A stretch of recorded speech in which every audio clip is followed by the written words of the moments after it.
Hello, everyone. Thank you for your patience. I know the first video we lost sound, and I am so grateful for your patience, and also grateful for all the viewers that was tuning in. So we're gonna rock this show, and we're gonna get it on the road. Okay, so just because I'm starting over, I'm going to reintroduce myself. My name is Chanel Bullock, and I am a relationship coach for single professional women and also women that are in relationships. And I help women to create more happy, fulfilling relationships with themselves and their life partners, or potential life partners. So I just wanted to really talk about the reason why I decided to talk about relationship mindset. I've come to the realization that your mindset, your thoughts, and your beliefs really do impact, how you view the world. It really does impact your feelings and your actions. And so I found that, for many years, I really lacked the insight on how my beliefs and my thoughts and all that was impacting the way I viewed the world. And therefore, I got into some really crappy relationships. And, I was in a 7-year relationship, which was really good from 16 to 23. But there was a lot of issues with trust and feeling unworthy. And we grew apart, and I was very young when I started that relationship. And so I formed the belief that nothing would last because this was supposed to be my life partner. This was supposed to be the person that I was going to be with forever, and it didn't last. And after that 7-year relationship, I went on to have that belief, and the men that I encountered and the relationships that I entered in, they didn't last. And I started to date kind of similar men, a lot of emotionally unavailable men. I had a lot of frustrations, and I started to realize a lot of patterns in my feelings and the type of people I was attracted in my life. And it even went as far as the friendships. I felt like I was attracting a lot of friends that were taking, I was giving, giving, giving, and they were taking and not providing me with the love and support. So it took a couple years for me to finally, get some advice from women that were in really positive relationships, were married to their soulmate. And one of the suggestions that they told me was to write in a journal. And for a couple years, I wrote in a journal on ways that I felt in relationships, things that really irritated me. And I started to notice a reoccurring pattern, a pattern of feeling unworthy, a pattern of not having trust, a pattern of low self esteem, and the lack of, really feeling like I could really have a deserving, fulfilling, happy relationship. And so I took it upon myself to really make the change, to really take the initiative to say, I didn't want this. So instead of blaming others, instead of playing the victim, I decided to take responsibility for my relationship outcome.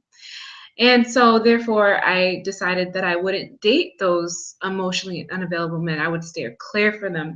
I would have nothing to do with them. And I decided that I needed to learn how to be single and alone and to really love myself. So that journey, began, and it took some years, but the rewards were very fruitful. And I was eventually able to meet my soulmate after work and belief and prayer.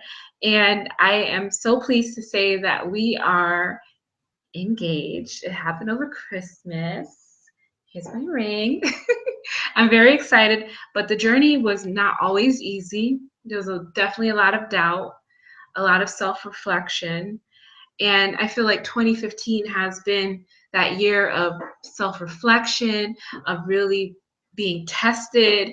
And then towards the end of the year, a lot of things started to unfold, a lot of positive things, all the fruits of my labor. And so that is what I would like to convey to the women that I coach, the women that watch my videos, and the women that are also in my meetup group. I have a meetup group from meetup.com, and it's called Single Women Social Hour. And I have about 70 women in that group, and we meet twice a month socially, and also I hold workshops on similar things like this: relationship mindset, how to attract your soulmate. And I started to notice that there are some really reoccurring themes as well in these women's mindset. And it was very shocking. I have women that are engineers, and I have women that are accountants, high professional women.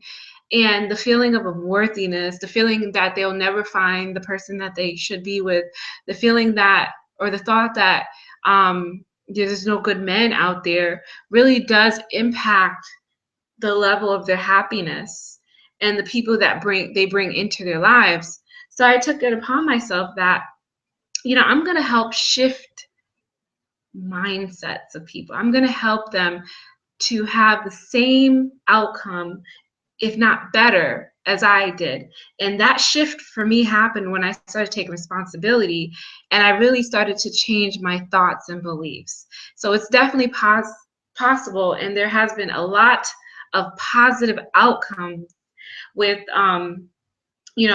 the women that I've coached and have encountered, throughout my social work profession, because I'm a clinical social worker, and through my coaching as well. So I thank you again for being a part of this webinar. I thank you for your patience. Some of you might have had to listen to my story, but hey, it's always good to hear when something amazing happens and you see a lot of positivity, because that's what you need to embrace yourself with and surround yourself with. So here we go. So I have a wonderful presentation that I wanted to, really go through. It's a PowerPoint presentation, and also to elaborate on the points that I'll have. So I'm going to share my screen, and then we're going to get started. Let's see. To find my PowerPoint.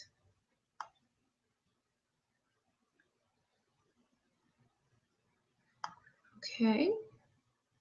So how's everyone doing? I know that you might be watching this video at a later time, and I do have a Facebook event page that most of you are going to view this video on, and I also have the YouTube page. And please feel free to leave comments, suggestions, or questions that you have that I would be more than willing to answer, and we can start a really good discussion. So again, feel free to start that, and and let's share.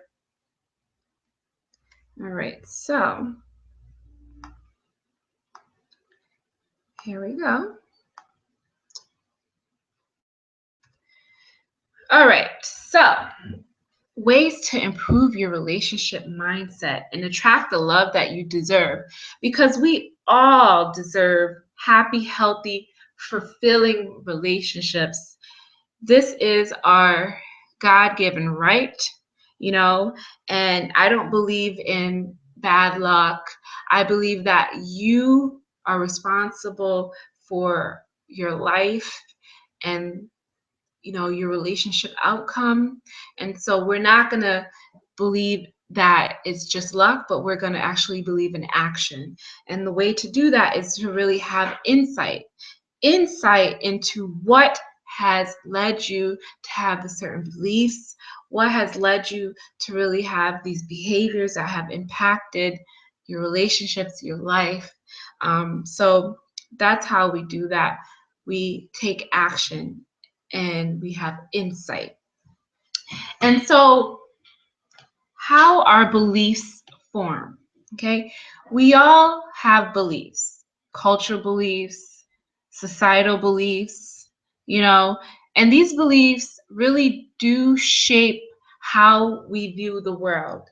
Beliefs are the lens in which we see the world and the way we perceive it. Everyone has a different perception of reality.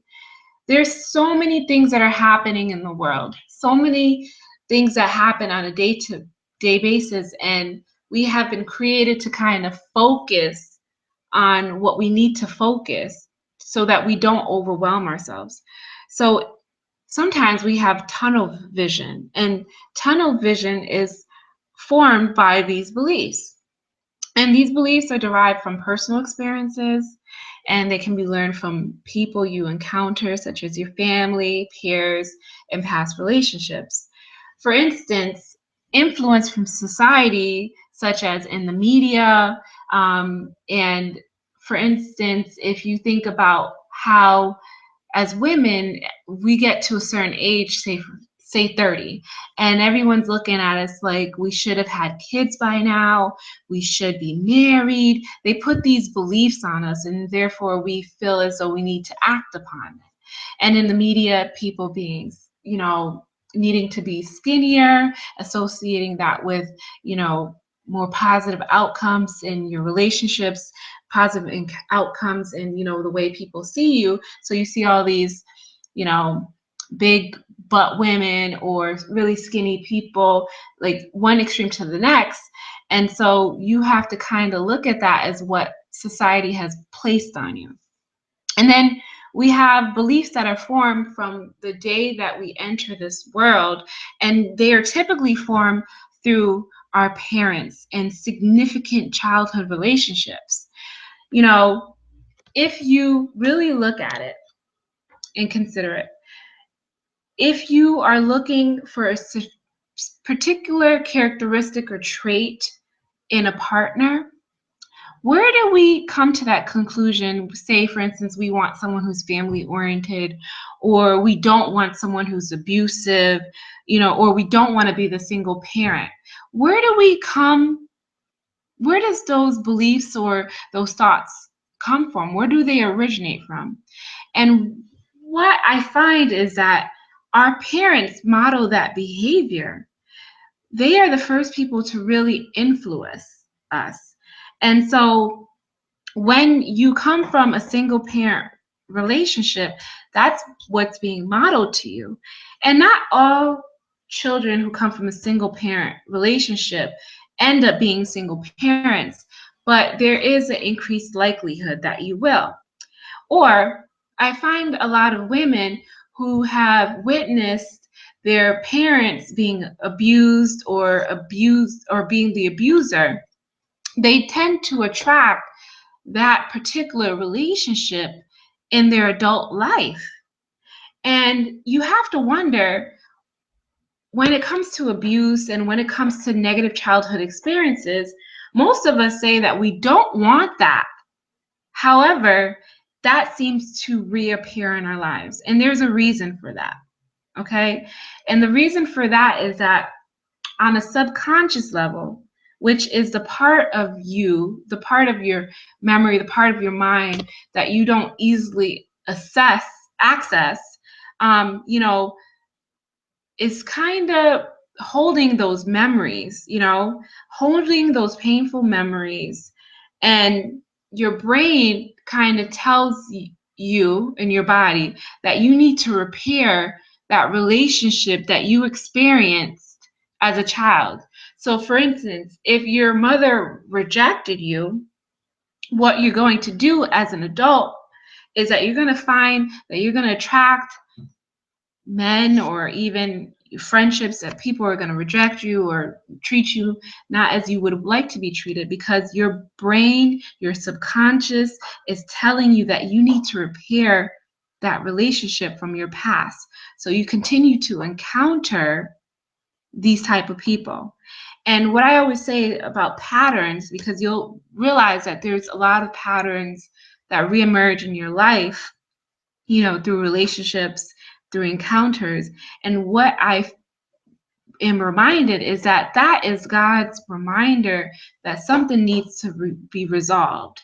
Something has to be resolved. And so the first step is to really have that insight on what's triggering, these patterns. Okay, so not to jump ahead, but childhood negative relationships, rejection, all of that form the basis of our beliefs, okay, in a good or bad way. So Again, reiterating beliefs are the lens of the world. We also form beliefs from previous relationships.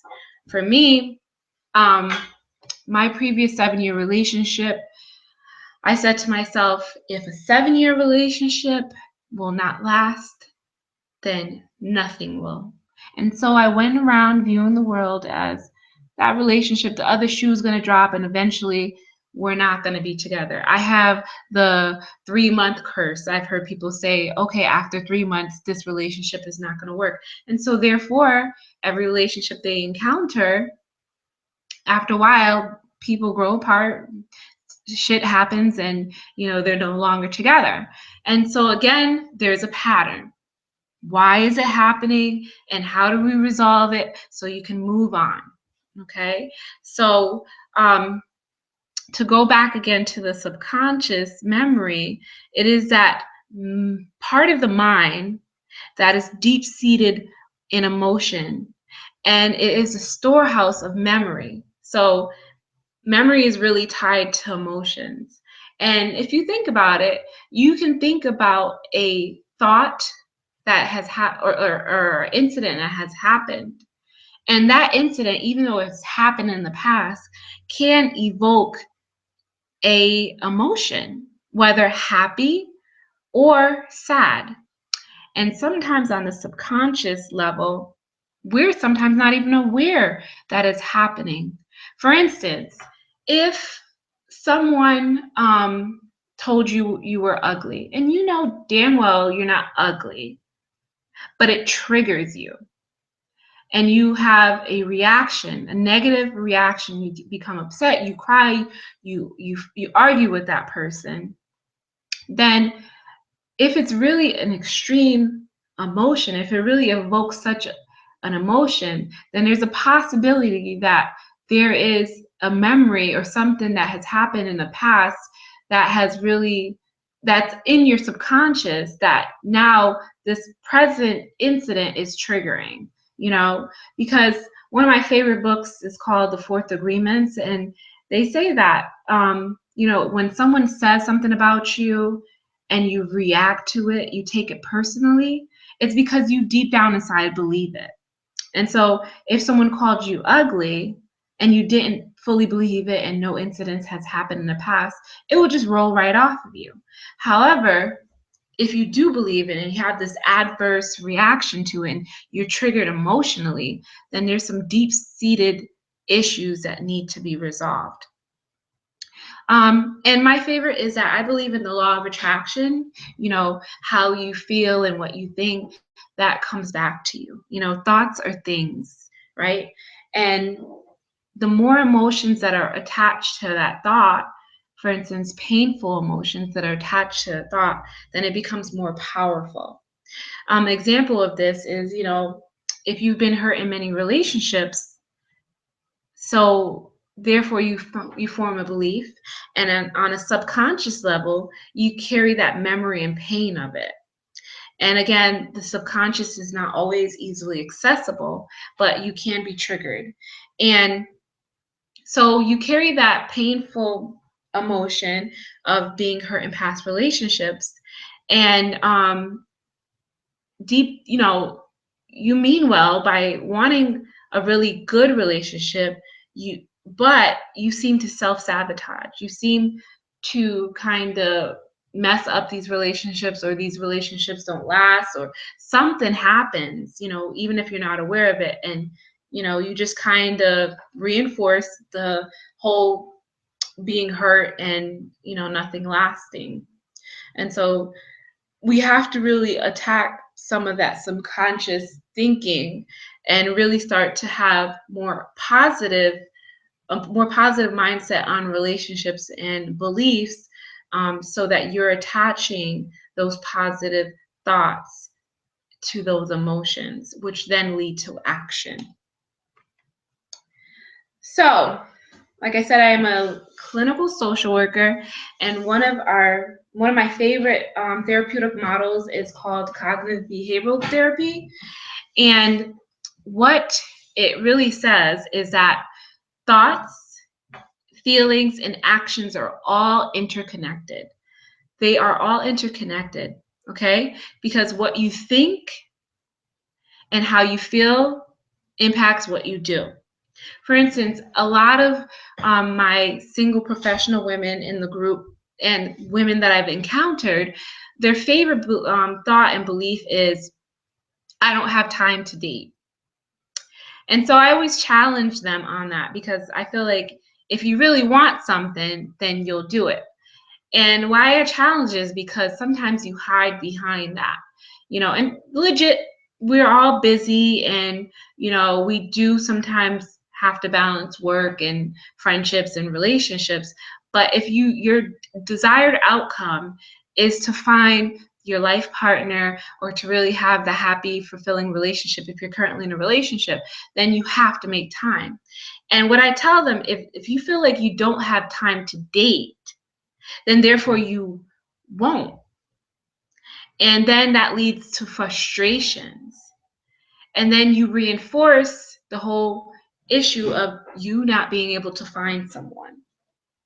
However, if you were able to then change that to a more positive thought process by saying, I really want to find the love of my life, so therefore I'm going to take initiative and put myself out there, I'm going to put myself out to date. I'm going to go to coffee shops, or I'm going to, go on, dates, or go online and, start to find people, really take action. Then that sets you up, because now you're putting yourself and your love life as a priority. And then you'll have more positive, emotions attached to that. And I'm not saying that it's perfect, but what I'm saying to you is that thoughts are attached to feelings, and those feelings really dictate your actions. Okay? So, some of my favorite common dating beliefs, and they're really irrational beliefs. They're beliefs that, really impact us in a negative way and does not serve a purpose for us. And so the first one is the all or nothing thinking. That's the black and white. Okay. And, dating is a game. You know it. It's like, who's going to text who? And is that person going to give me the attention that I need? And I find that sometimes when women and men have that black and white thinking, like all or nothing, they sabotage themselves. For instance, he didn't call me, therefore he's not interested. And because you feel that way, and then that leads to frustration, you reinforce, you become less interested or detached, and therefore that relationship doesn't work out, or that potential relationship if you're dating. Or he's not, if you're in a relationship, he's not spending enough time with me, and so therefore he's not interested. And instead of communicating my needs and what I want, I decide to detach, or, build up a wall, which then leads to the relationship not working. So what's important to know is that no one's perfect. And what you need to do if you're dating is to really be able to relay your expectations and to be able to communicate that. And that goes also in hand when you're in a relationship. You have to be able to tell that person, that man, what you desire, your needs and want, and to be able to communicate that when it's not happening versus shutting down. Because my fiance, he says this all the time, men are not mind readers. And so when you have that all or nothing thinking, and you're shutting down and you're becoming detached, sometimes they're really clueless, or you probably have said it 1,000 times to them and sometimes they don't get it. But it's really being able to communicate that. But in that, and just to talk about this a little bit deeper, if there are some non-negotiables, and I talk about how to create a list of attributes that you want in a man, you also need to know the non-negotiables, things that you would not want in any relationship. So if there is a non-negotiable, for instance, abuse, or that person is cheating on you or so, then some things do call for black and white or all or nothing. But when you're forming that relationship, as I coach my women, is to really be able to identify those non-negotiables. And the needs and wants are the ones that are in between. The needs or wants are what you are able to compromise in the relationship. And the needs or wants are what you communicate to that person so that they can be able to fulfill that. Or you can decide if that person's not meeting those needs, but you kind of work it through instead of just kind of shutting down. The other negative, belief is overgeneralizing. Okay. My favorite. I've dated several jerks, therefore every guy is a jerk. That's not true. I mean, there are plenty of jerks, and there are plenty of people you're just like, there's such dogs. Why do I keep on encountering that? But not everyone is. And this goes back to how you see the world and what you attract. So if you keep on attracting jerks, then you're reinforcing that. And one of the things that I tell women is to really look at the pattern of men that you're dating, good things about them, but what's leading to those frustrations? What are their characteristics or attributes that you don't want? And then be able to look at that, again, insight, and be able to then say, I'm going to stay clear of these particular men. So if I start to see these red flags, I know that this is not the person that I need to date. Because I can tell you, there are a lot of good men out there that are waiting for a woman that too is going to treat them how they deserve and want to treat them as they deserve. And you have to really be able to, to not generalize and to know that there are a lot of exceptions to the rule. Not every guy is a jerk. And that leads to the scarcity mindset. A lot of women, they feel like there's not a good enough men out there. And it is reinforced in society through articles featured in the Huffington Post, New York Times, that say, oh, for instance, in Providence where I live, there's not enough professional men out there. There's a lot of homosexual men and not a lot of heterosexual men for women. And they'll list the places, states that do have I guess an abundance of men. But I don't believe that. What I believe is that when you have a lack thereof mindset, that is what you see. That is the lens that you view the world. I can tell you that there are, a good amount of men, and if God is supposed to put that person in your path, that person will be in your path. And it all starts with you believing and having that mindset. A story that I have is that I met my boyfriend, now fiance, on Plenty of Fish. And I'm sure that you guys all know Plenty of Fish, and the amount of jerks and losers that you will encounter, it's a lot of weeding out of there.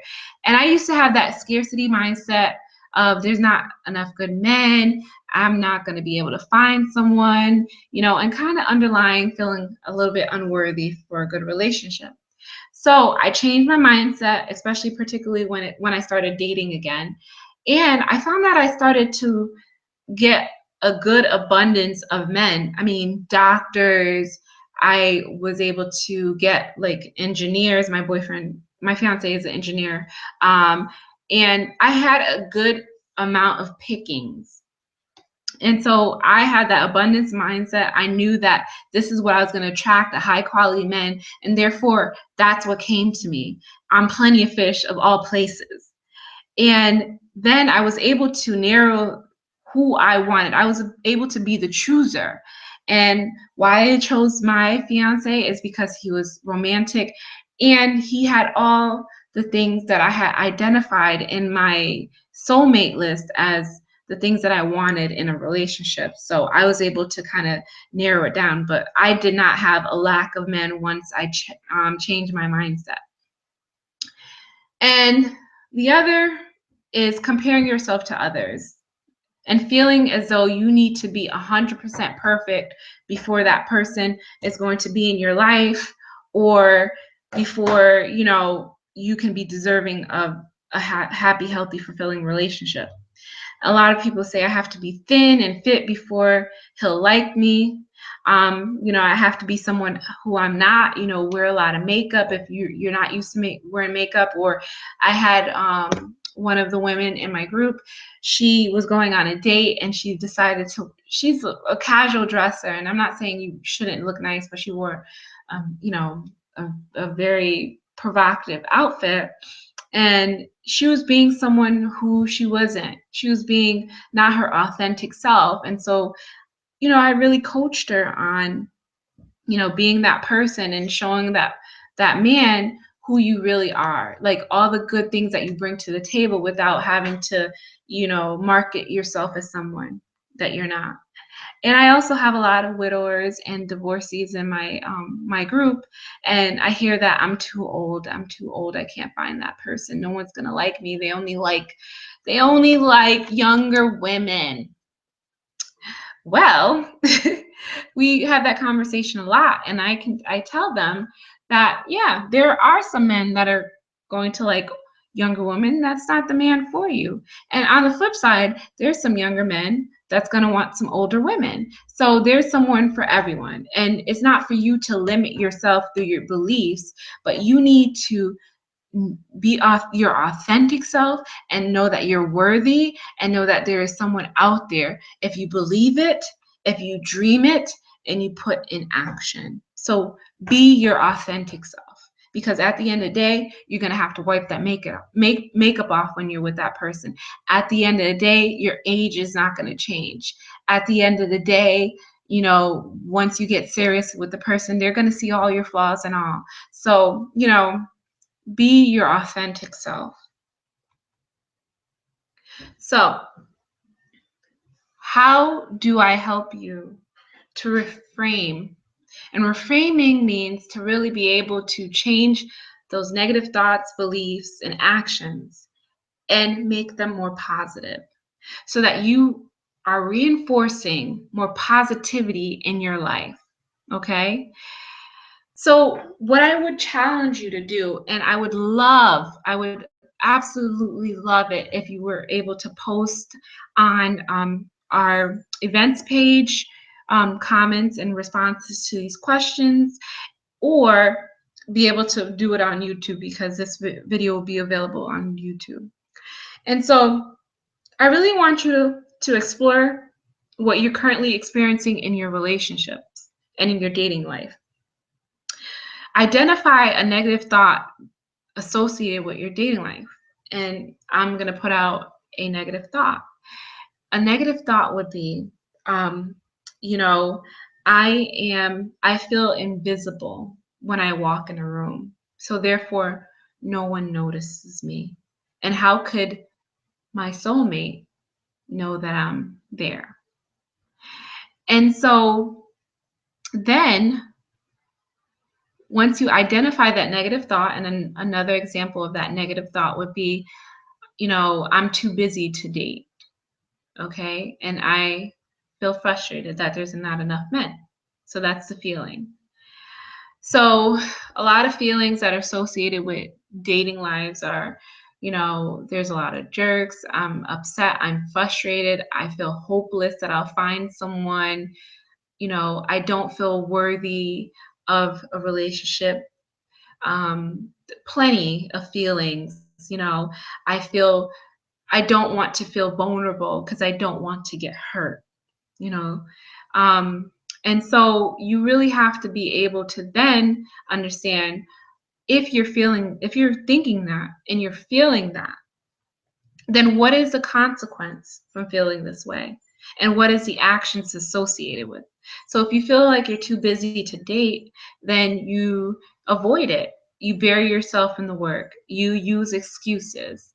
And so once you do that, you don't put yourself out there.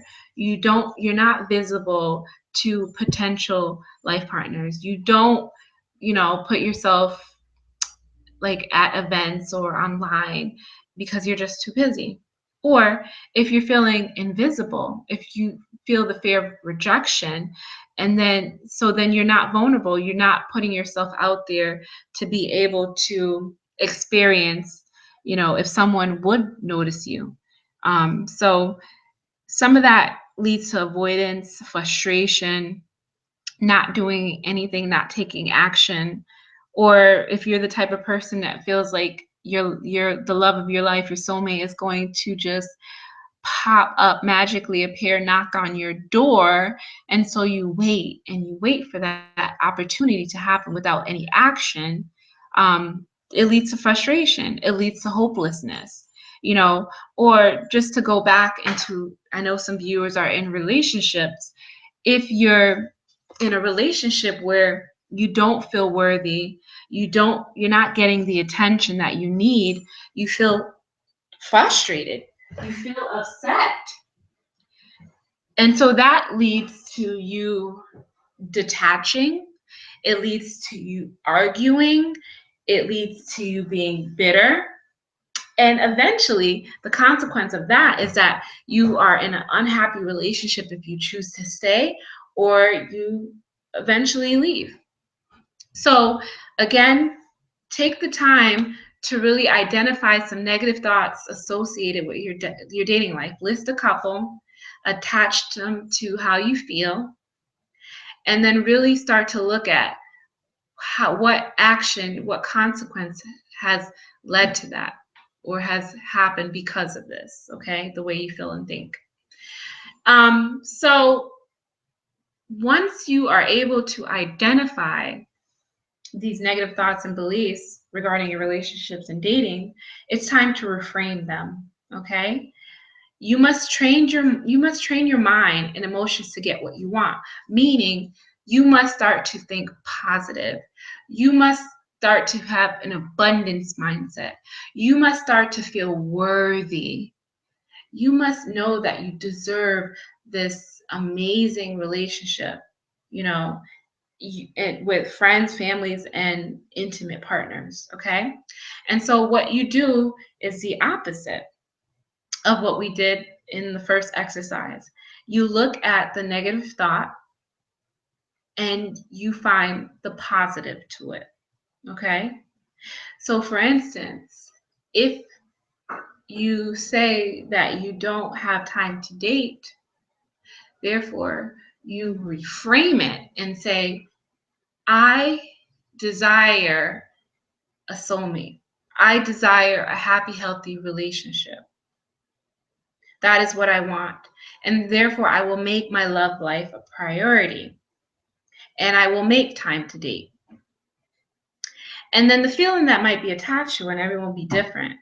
For me, it will be determinate. I will feel more determined. I will feel more happy. I will feel more hopeful.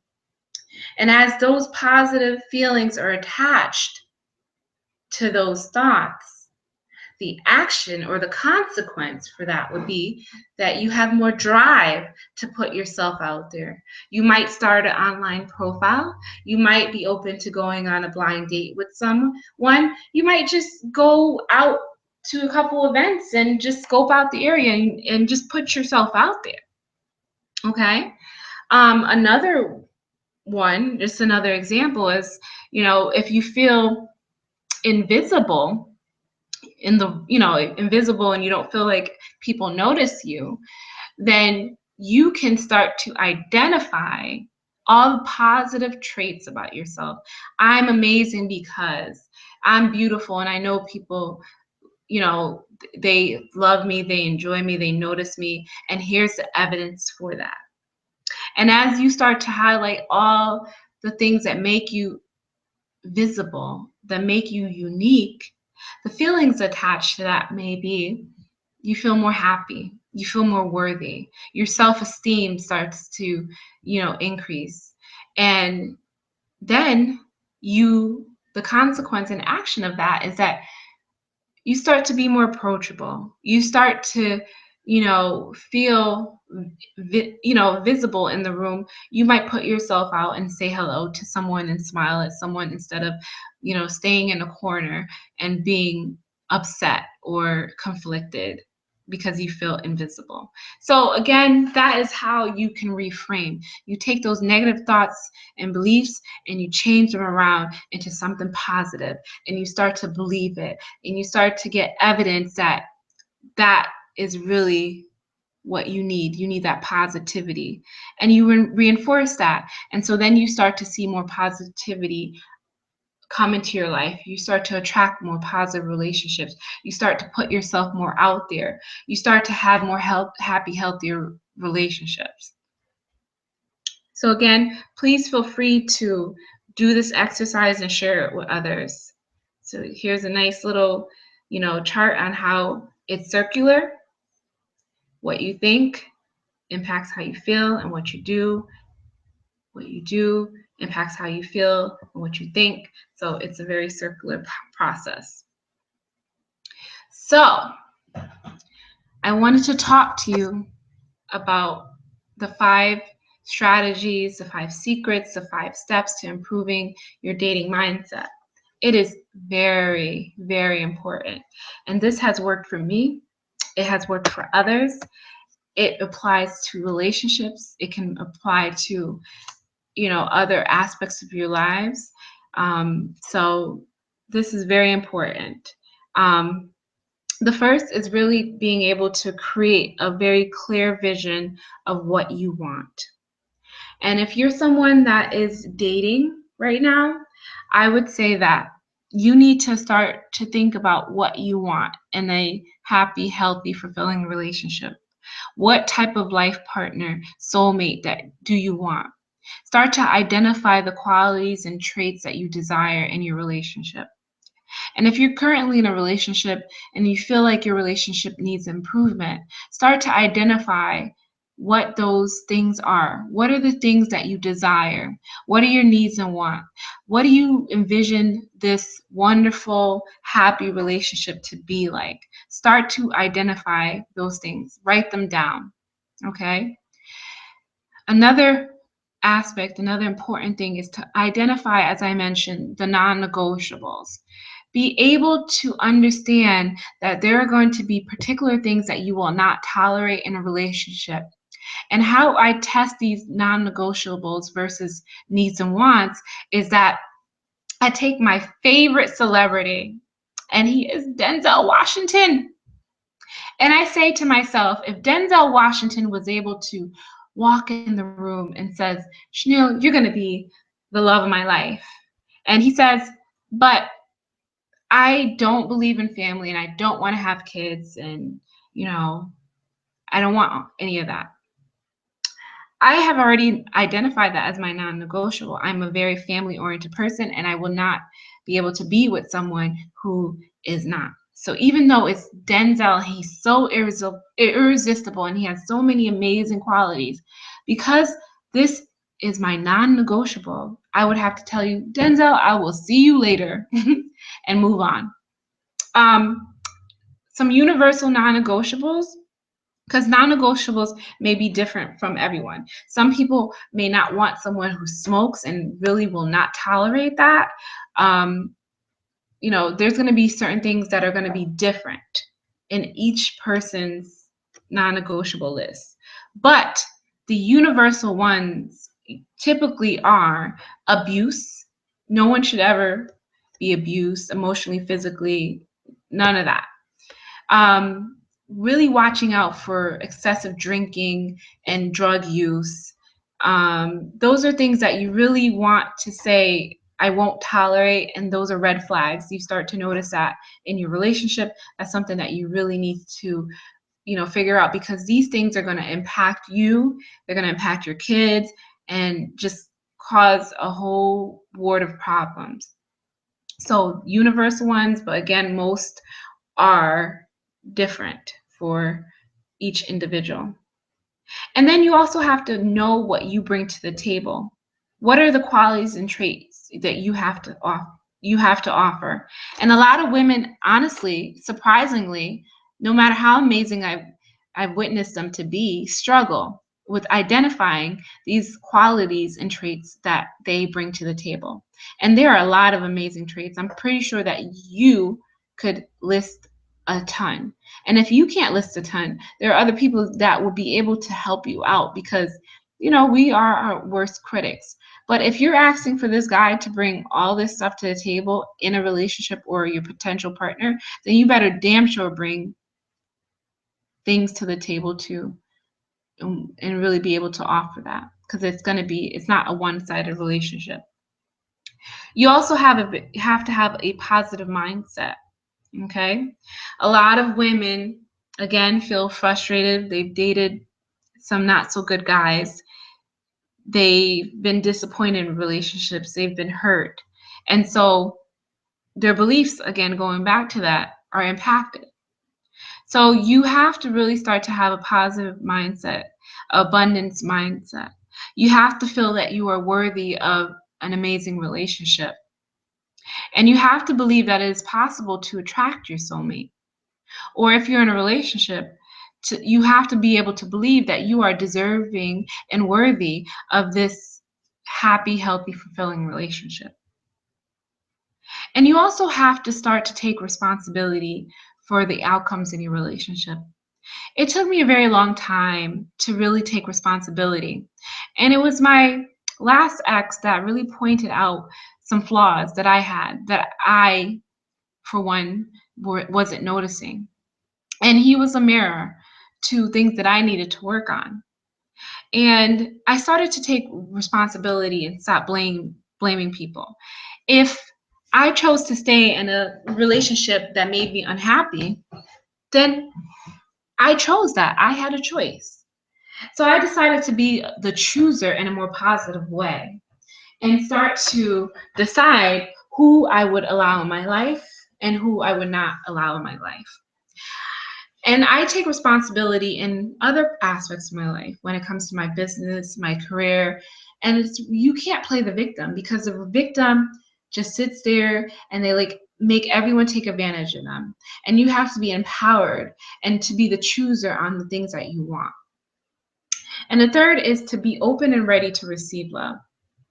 One of the questions that I ask women, especially particularly single women, is if your soulmate was to knock on your door tomorrow, would you be ready and willing to accept that love? Or do you have some baggage or thoughts or beliefs that are really hindering that would make you say, wait, I'm not sure if I'm ready? Because the worst thing you can do is to find your soulmate and realize that you're not on the same level. And I'm sure it happens a lot. And so it's really good to ask yourself, are you ready to receive the soulmate relationship today? And if you're not, what is getting in your way? What are the things that are posed as barriers? And some women I've encountered and coached, is that they, for instance, were recently divorced. They're still going through the divorce process. There's a lot of transition in their lives. They're very financially unstable. They just have a lot of issues that would take away from providing that person with the attention that they would need. And so they need time to work on themselves. And being single is that opportunity to have fun and to be able to self-reflect and really work on yourself and prepare yourself for that relationship that you desire. So really being able to identify those barriers to what is getting in your way from accepting the relationship.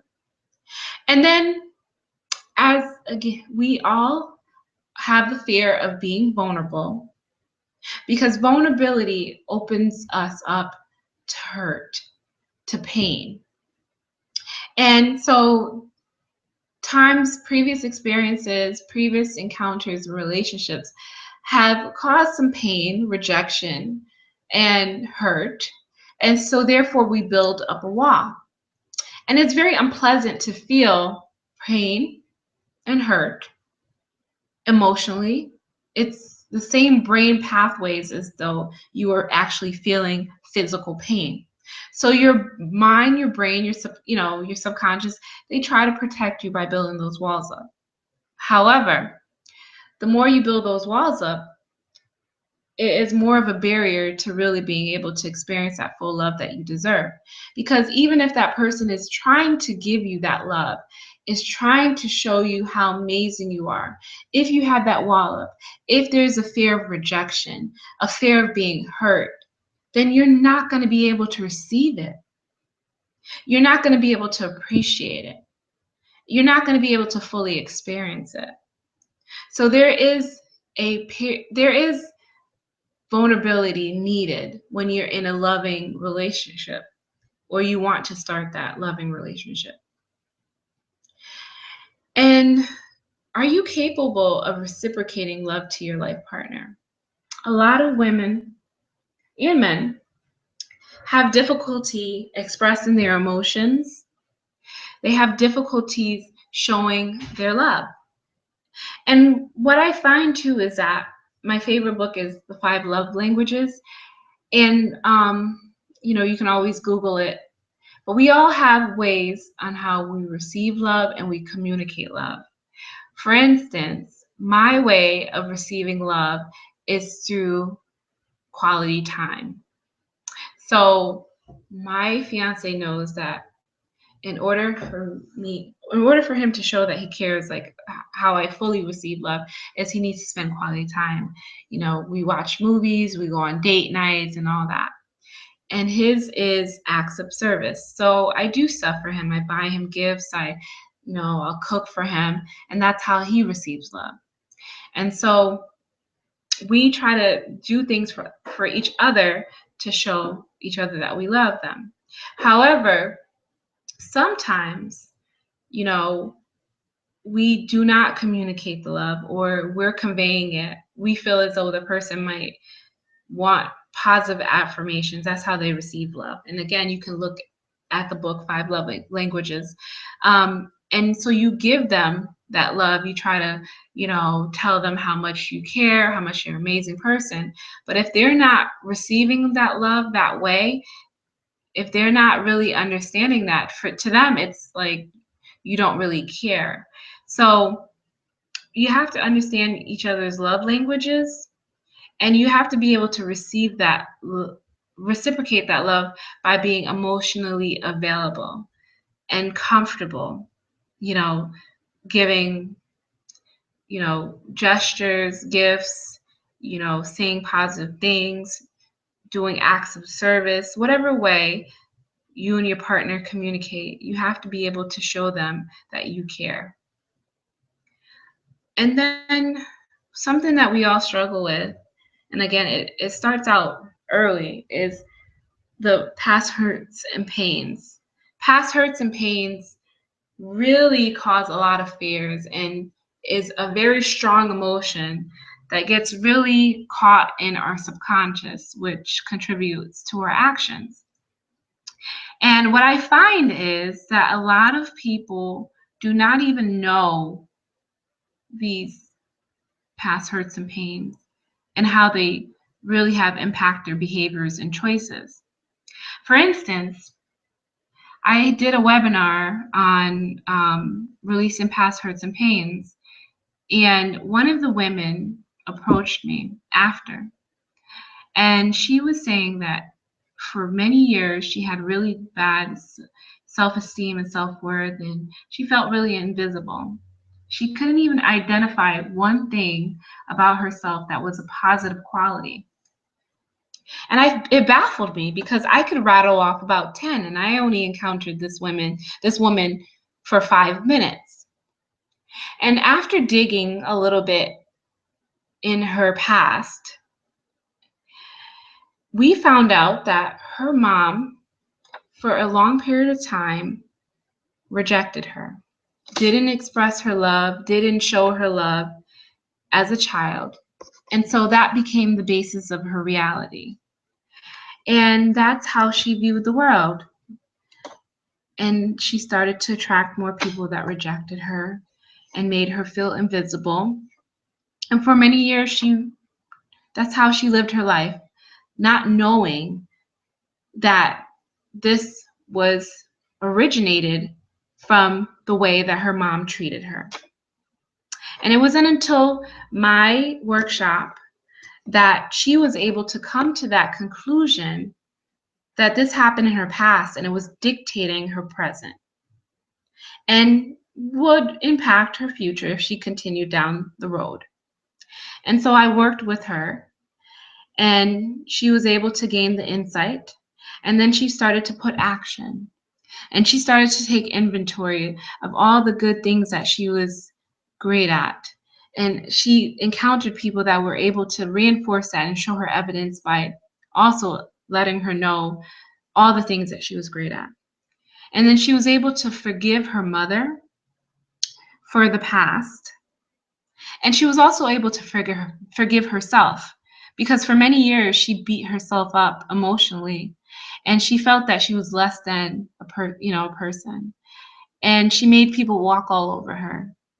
And she made people make her feel invisible. So not only did she have to forgive her mother, she had to forgive herself.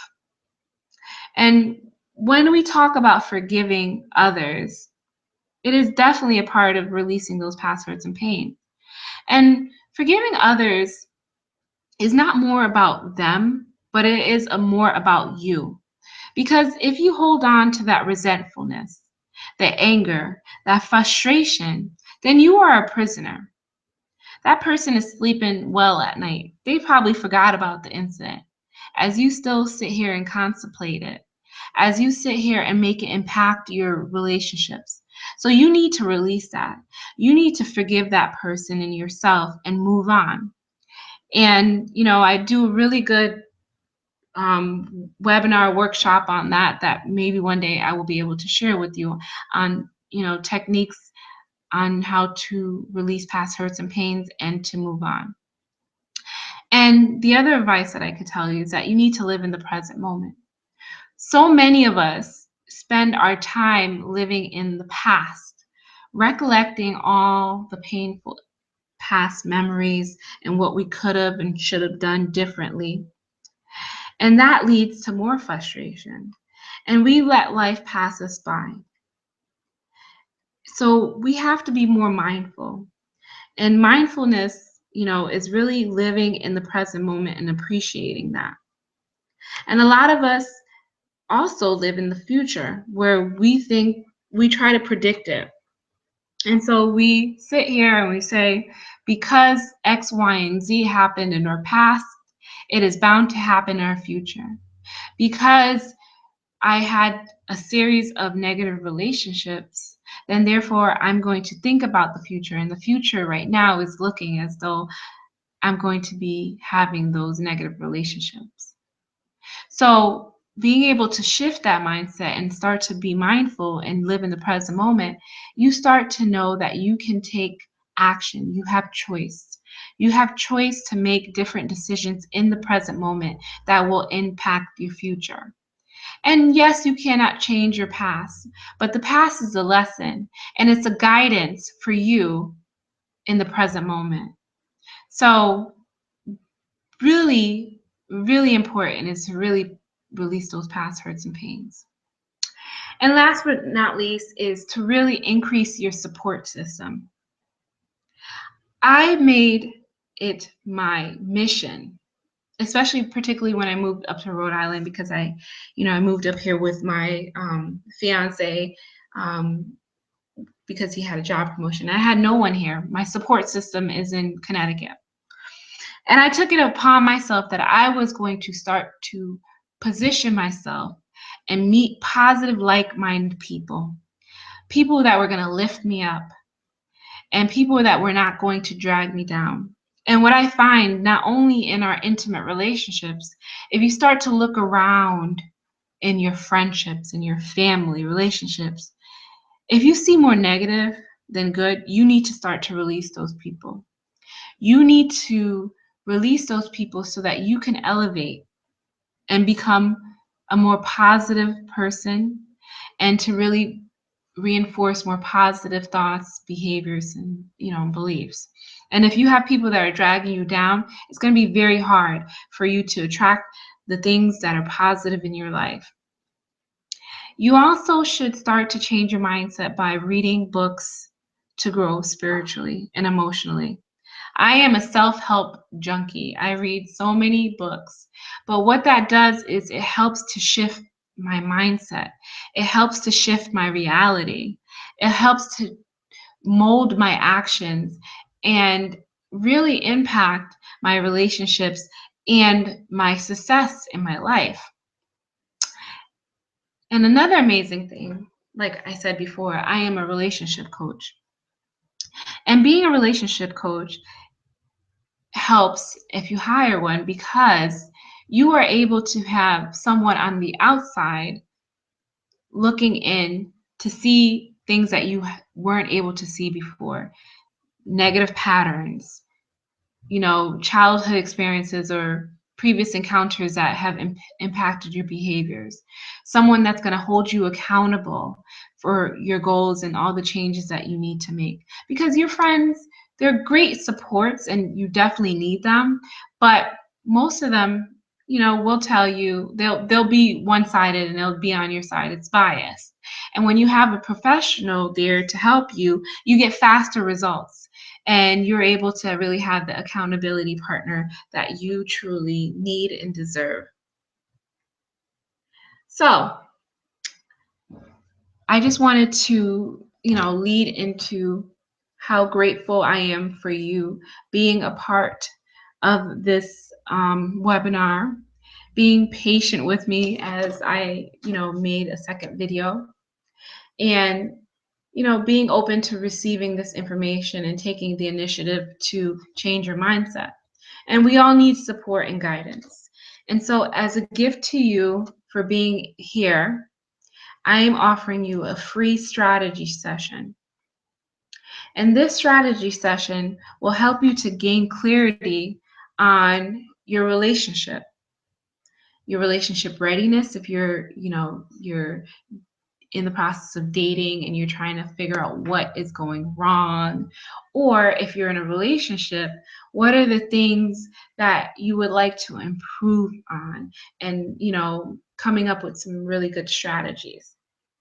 And also clarifying your relationship vision. Again, knowing your needs and wants and non-negotiables, and knowing that you are deserving of this happy, fulfilling relationship. And what does that look like for you? Because each relationship and the needs and wants is going to be different for each individual. And being able to be empowered, being the chooser, and being able to attract the high quality men. Again, having choice, having abundance mindset. So when the universe and God puts these people in your life, you're able to say, this is what I want, instead of, letting someone else choose for you. And I will help you to, as we talk and we identify some things, I'll help you to come up with a few strategies, to find your life partner or to improve your relationship, or, take your life to the next level. So I'm offering a 30-minute strategy session to kind of get an idea of what are some of your relationship issues and barriers, and really helping you to come up with some strategies. So feel free to email me at info.chanelbullock@gmail.com to set up an appointment. We can do, for the people that do not live in Rhode Island, which this is an online seminar, so most of you may not, we can do it online over the phone. I have plenty of options as far as the means of us getting together.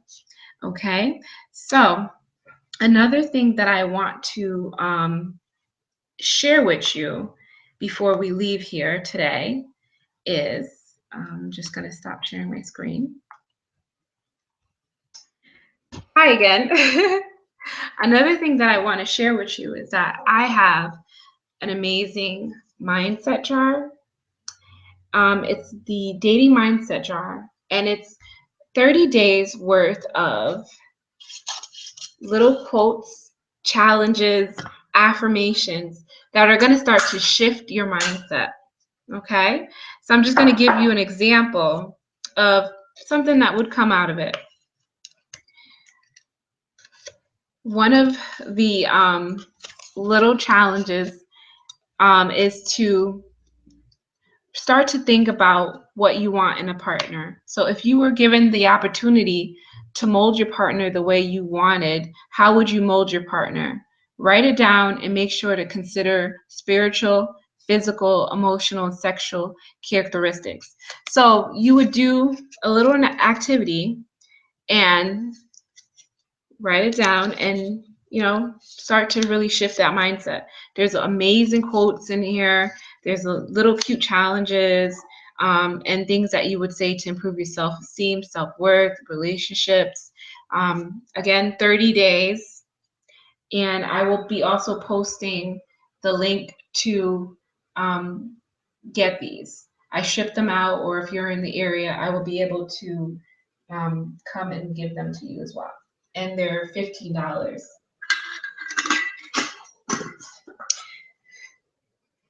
So I'm very happy that I was able to provide you with this wealth of information. It has been very helpful in my life, and I am seeing the fruits of my labor with my love life, with my career, and with the friendships that I have formed in Rhode Island, online, and in my hometown, Connecticut. So please stay tuned to the next video. Really post your comments, discussions, and try to do those activities because I'll be more than willing to help you. And don't forget that I'm offering that strategy session. I will tell you more about my services and be able to kind of help you through your relationship barriers and issues. Thank you, everyone.